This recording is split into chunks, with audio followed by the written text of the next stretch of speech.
Primary চাকরি প্রার্থীদের জন্য এই মুহূর্তের সবচেয়ে বড় খবর। আপনারা সবাই জানেন আজ 24শে নভেম্বর দেশের শীর্ষ আদালত তথা সুপ্রিম কোর্টে বিএড ভার্সেস ডিএলএড মামলার শুনানি ছিল। তো সেই মতো প্রত্যেক চাকরি প্রার্থী তাকিয়েছিল সেই শুনানির দিকে, কারণ গত শুনানিতে আভাস পাওয়া গিয়েছিল যে এই মামলার চূড়ান্ত রায়দান আজই হতে চলেছে। তো সেই মতো বিএড ভার্সেস ডিএলএড মামলাটি 12 নম্বর কোর্টের 18 নম্বর সিরিয়ালে বিচারপতি বেলা এম ত্রিবেদী এবং বিচারপতি নার্সিমাস মহাশয়ের বেঞ্চে ওঠে। তো সেই মতো 11:30টার দিকে এই মামলার শুনানি শুরু হয়। তো আমি আপনাদের গতকালকের ভিডিওতে জানিয়ে দিয়েছিলাম এখানকার যে বিচারপতি ছিলেন যে অনিরুদ্ধ বোস, তিনি কিন্তু এই মামলায় উপস্থিত থাকতে পারেননি, কারণ তিনি বর্তমানে সাংবিধানিক মামলাতে নিয়ে ব্যস্ত রয়েছেন এবং তার পরবর্তীতে নার্সিমা মহাশয়কে এই বিচারপতির দায়িত্ব দেওয়া হয়।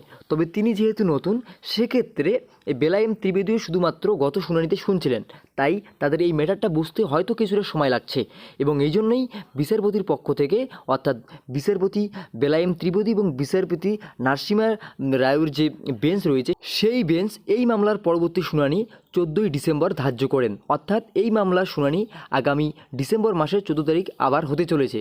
কাজেই চাকরি প্রার্থীরা যারা আশা করেছিলেন যে আজকেই চূড়ান্ত রায়দান হতে চলেছে, সেটা কিন্তু হলো না। তো এই শুনানির ক্ষেত্রে যে দুই বিচারপতি রয়েছেন, প্রথমত বেলা এম ত্রিবেদী, তিনি শুধুমাত্র বিএড ভার্সেস ডিএলএড মামলার গত শুনানি শুনেছিলেন।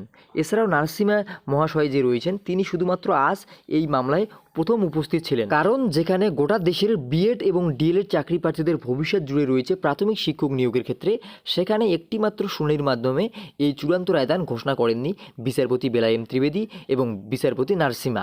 তো কাজেই এই মামলার পরবর্তী শুনানি আগামী 14ই ডিসেম্বর ধার্য করা হয়েছে। এখন আবারও চাকরি প্রার্থীদের অপেক্ষা করতে হচ্ছে পরবর্তী শুনানির জন্য। তারিখের পর তারিখ কিন্তু সুপ্রিম কোর্টের তরফ থেকে দিয়ে দেওয়া হচ্ছে। কাজেই এই চিন্তার বিষয় হয়ে দাঁড়াচ্ছে চাকরি প্রার্থীদের, কারণ আমাদের রাজ্যে আগামী 11ই ডিসেম্বর হতে চলেছে নতুন টেট পরীক্ষা।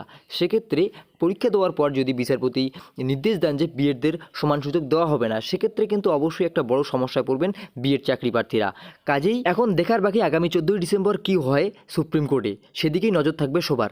তো ভিডিওটি ইনফরমেটিভ মনে হলে অবশ্যই লাইক করে দেবেন, প্রচুর পরিমাণে শেয়ার করে সবাইকে জানিয়ে দেবেন এবং পরবর্তী আপডেট পেতে অবশ্যই আমাদের চ্যানেলটিকে সাবস্ক্রাইব করে জুড়ে থাকবেন। ধন্যবাদ।